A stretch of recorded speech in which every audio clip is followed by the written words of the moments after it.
Hi guys, welcome back to the channel.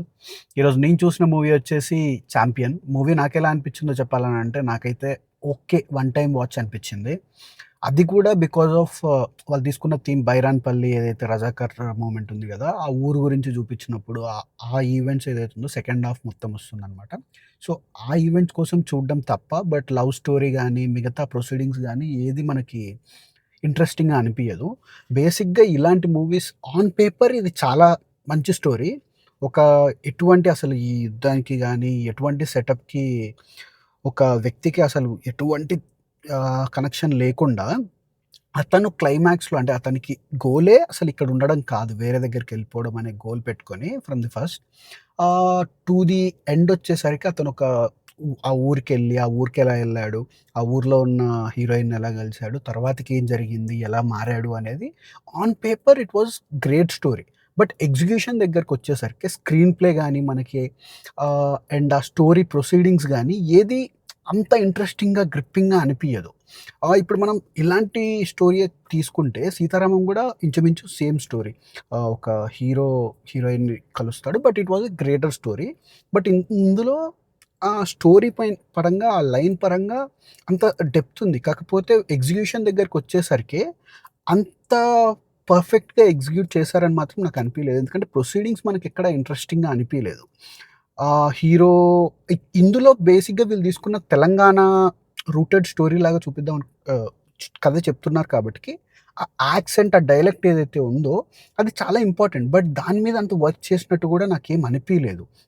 అంటే బయటి వాళ్ళొచ్చి తెలుగు మాట్లాడితే ఎలా ఉంటుందో అలానే ఉంది గానీ, వాళ్ళు పర్ఫెక్ట్‌గా నేర్చుకొని మాట్లాడినట్టు నాకైతే ఏమనిపియలేదు. హీరోయిన్‌ది పర్టిక్యులర్‌గా because heroine and hero love story is the key movement for this movie. అంటే కాకపోతే వాళ్ళు ఆ హీరోయిన్ డైలెక్ట్ ఏదైతే ఉందో తనే డబ్బింగ్ చెప్పుకుందా? లేదంటే ఎవరైనా డబ్బింగ్ చెప్పారో తెలీదు. But there were so many good dubbing artist మన దగ్గర. వాళ్ళందరిని యుటిలైజ్ చేసుకోవచ్చు. ఒకప్పుడు మూవీస్‌లో చూసుకుంటే హీరోయిన్స్ అందరికి సునీత గారు చెప్పేవారు.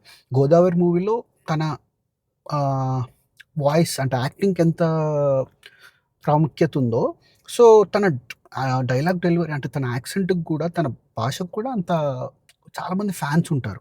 సో ఎవరితోటైనా డబ్బింగ్ చెప్పించుంటే it could have been better. ఎందుకంటే బికాజ్ మీరు రూటెడ్ స్టోరీ చెప్పాలనుకుంటున్నారు అండ్ ఆ డైలెక్ట్‌ని ఇన్‌ఫ్యూజ్ చేయాలనుకుంటున్నారు కాబట్టి. But when comes to the story screenplay లెవెల్‌లో మనకెక్కడ ఎంగేజింగ్‌గా ఉండదు. ఫస్ట్ నుంచి హీరో ఒకటే మోటివ్‌తో ఉంటాడు. Through until the climax. క్లైమాక్స్‌లో చేంజ్ అయిపోతాడు. బట్ ఇంటర్వెల్ దగ్గర సడెన్‌గా చేంజ్ అయిపోయి ఫ్లిప్ అయినట్టు అనిపిస్తుంది. He has a chance to escape. But అతను ఎందుకు ఎస్కేప్ కాలేదు అనే దానికి రీజనింగ్ ఉండదు. మళ్ళీ తర్వాతకి ఇటు సైడే వచ్చేస్తాడనమాట. Which I didn't like. So బేసిక్‌గా స్క్రిప్టింగ్ కొంచెం బాగుంటుంటే I could have like this movie. But నాకైతే మూవీ అంతగా నచ్చలేదు ఫస్ట్ పోర్షన్స్. బట్ ఆ బైరాన్పల్లి స్టోరీ ఏదైతే చూపిచ్చారో, ఆ ఊరు ప్రజలు ఏదైతే చూపిచ్చారో, లాస్ట్‌కి ఆ వార్ సీక్వెన్స్ ఏదైతే ఉందో, దానికోసం you can watch it for once. And 2 పాటలు మాత్రం నాకు చాలా బాగా నచ్చాయి. 'గిరగిరగిర' ఆ ప్లేస్‌మెంటే నాకు ఆడ్‌గా అనిపిచ్చింది. But when it comes to ఆహ్, 'సల్లంగుండాలే' పాట, అది ప్లేస్‌మెంట్ గానీ, ఆ పాట వచ్చే సిట్యుయేషన్ గానీ అండ్ ఆ పాట లైక్ తీసిన విధానం గానీ చాలా బావుంది. అండ్ లాస్ట్ క్లైమాక్స్‌లో త్రూ ఔట్ ది ఎండ్ ఒక సాంగొస్తుంది. లైక్ టైటిల్స్ పడుతున్నప్పుడు, ఎండ్ క్రెడిట్స్ పడుతున్నప్పుడు that was also a good song.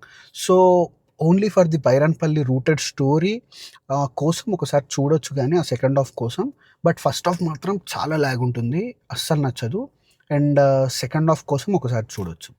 That's it for the review guys. And acting దగ్గరకొచ్చేసరికి అంత పెర్ఫార్మన్సెస్ అనేది hero, heroine performances okayish. But అంత బాగా చేసినట్టు నాకేం అనిపియలేదు. బట్ ఆ పక్కన క్యారెక్టర్స్ ఎవరైతే చేశారో వాళ్ళందరూ ఆ ఊర్లో ఉన్న వాళ్ళందరూ చాలా బాగా చేశారు. That's it for the review guys. If you like the review please like, share and subscribe to the channel. See in my next video. Bye. Thank you.